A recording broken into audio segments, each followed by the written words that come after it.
Hello everyone, it's good to be with you today. Today, Quienes Somos will have the pleasure to speak with Marcus Bonnar. Marcus is a bright man that despite that he doesn't use drugs, despite that he does not drink alcohol, he has been a homeless in the city of Ottawa for the last 11 years due to other factors that he will be sharing with us today so we get to know him a little bit better. And this is Marcus' story. Thank you, Marcus, for being here with Quienes Somos. I truly appreciate the fact that you had the will to sit with us and share your story with our followers in the Ottawa region and Gatineau and in Canada and all the countries that follow us. One of the things that captivated my attention about Marcus is the fact that he sits here. You don't bother anybody like other homeless that sometimes they approach you and they bother you to get some, I guess, pocket money. Change. One other thing that really captivated my attention about you, Marcus, is the fact that Marcus does not use drugs and you don't drink any alcohol. But yet, he ended up becoming a homeless for other factors that you will be willing to share with us. Now, Marcus, can you please tell us and our followers, what are those factors? Can you share with us those factors that triggered that you become a homeless? Okay, and essentially I'm what's called a targeted individual. I was targeted with a directed energy weapon and some drugs and poisons to begin with. That led to me being placed in a hospital where they put illegal implants into my head that I didn't even know were there for 15 years. So I've been dealing with all these factors, and that's essentially how you can have your life ruined. It's all sabotage. It's all illegal programs. It's called organized stalking. It's called gang stalking. There's a lot of technology involved, so it's electronic harassment. They can manipulate frequencies once they have implants in you to cause you pain. They can have you hear voices where you're having to essentially argue with people, and they seem to be scripted. They seem to have a lot of talking points for fake and false narratives. So this is how they end up occupying most of your time and energy on you. It is a form of, I see it as a form of parasitism because it doesn't allow you to live your life. You're always getting harassed through the implants constantly, one way or another. Electronic harassment, again, they can cause you physical pain, so there's the physical abuse. And I believe all the arguments and the trash talking that goes on is what's called psychological abuse.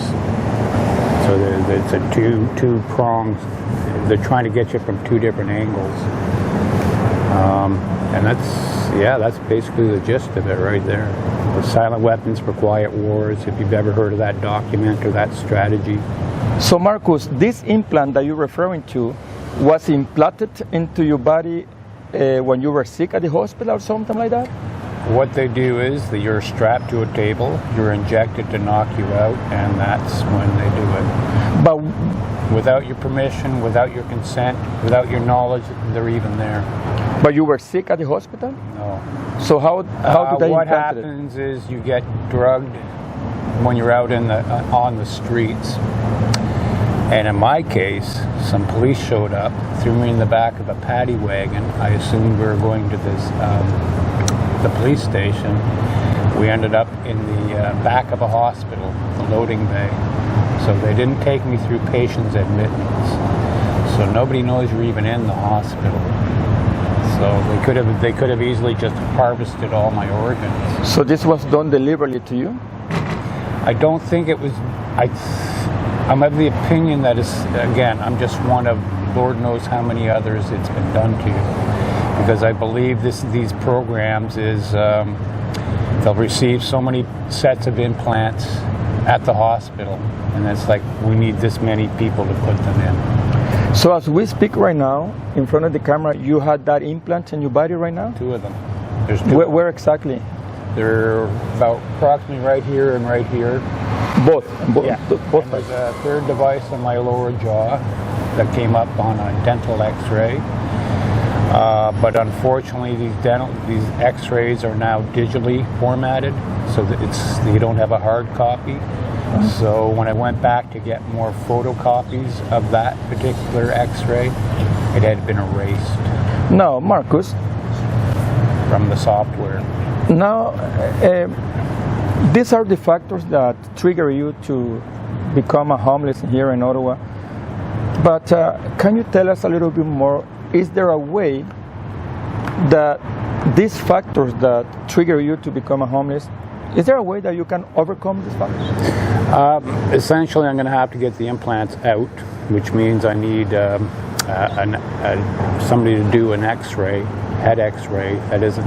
I've tried that before, but they falsified the head X-ray. They showed me an image of somebody else's head entirely.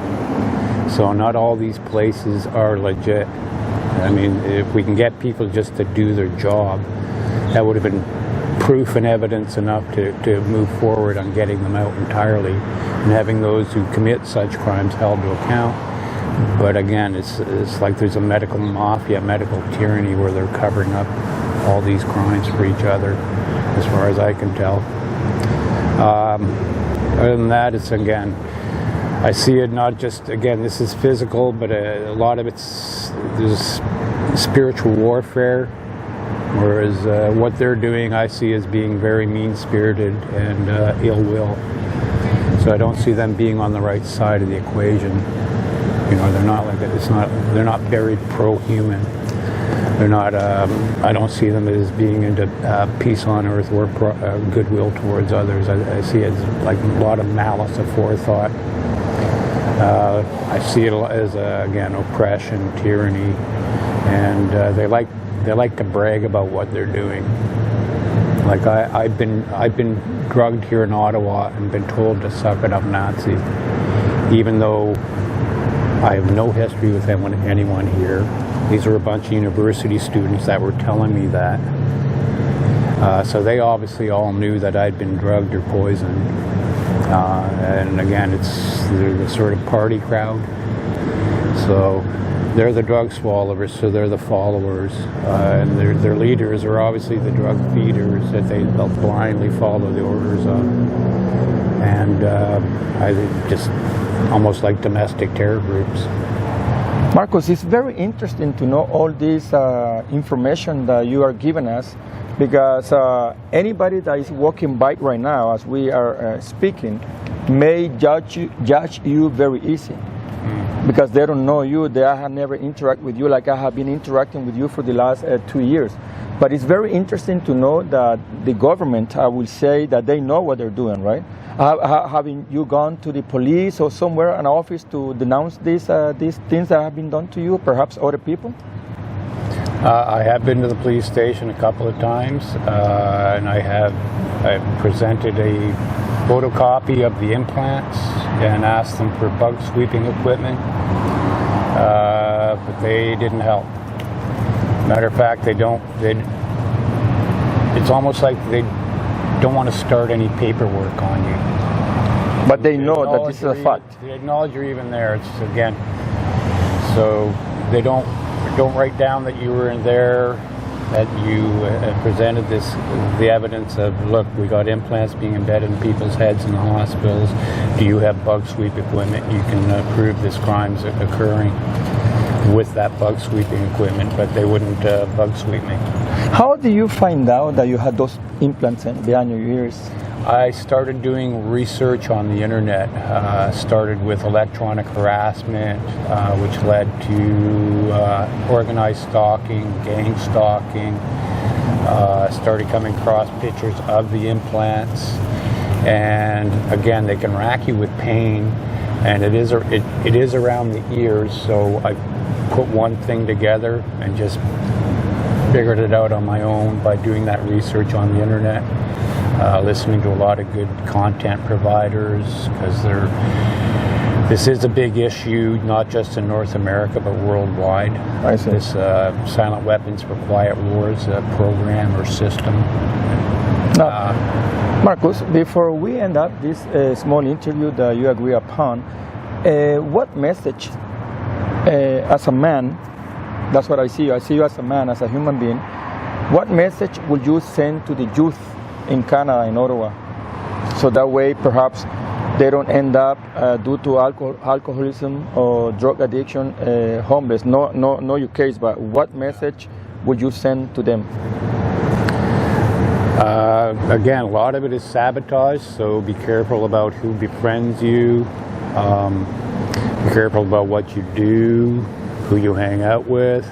I had heard of one young lady who got invited to a house party. That's the last thing she remembered. She woke up in a mental health ward.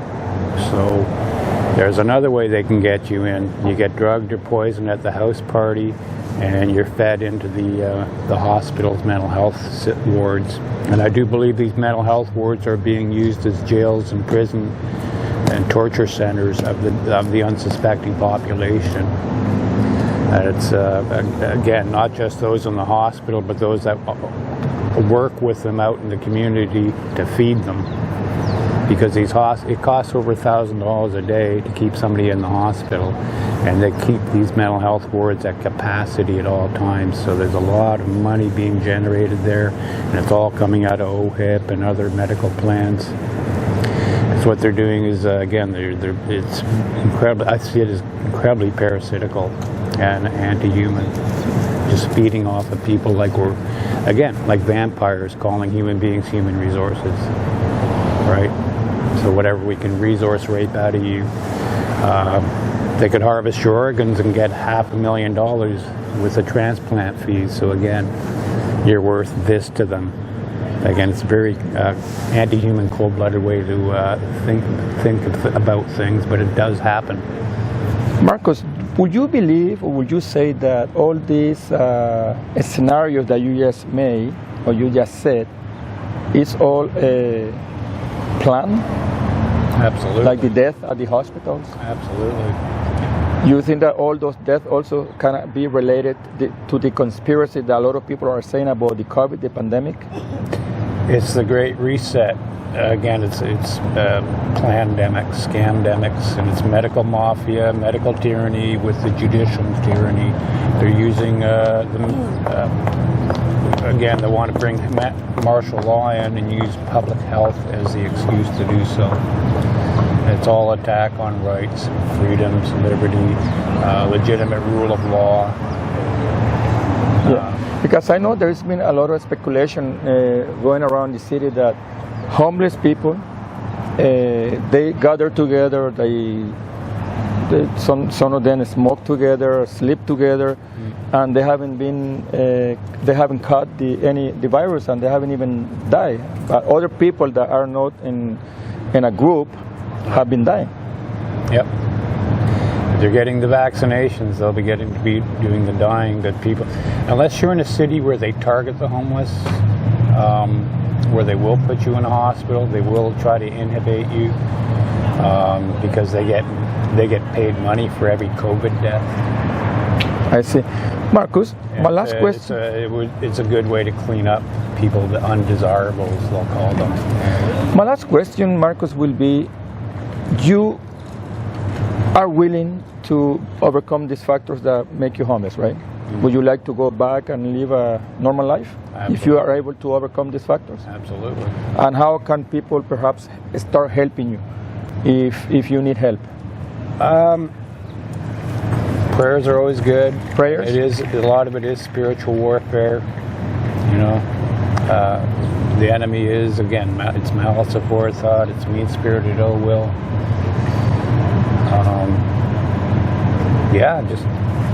Well, Marcus, I just want to say once again, thank you for having the willing to share these little things about yourself with our followers. Our followers in the Ottawa, Gatineau region, if you want to help Marcus is always sitting here, saying hello to everyone, friendly, very bright person to talk to. You can talk to Marcus about basically everything, very smart man.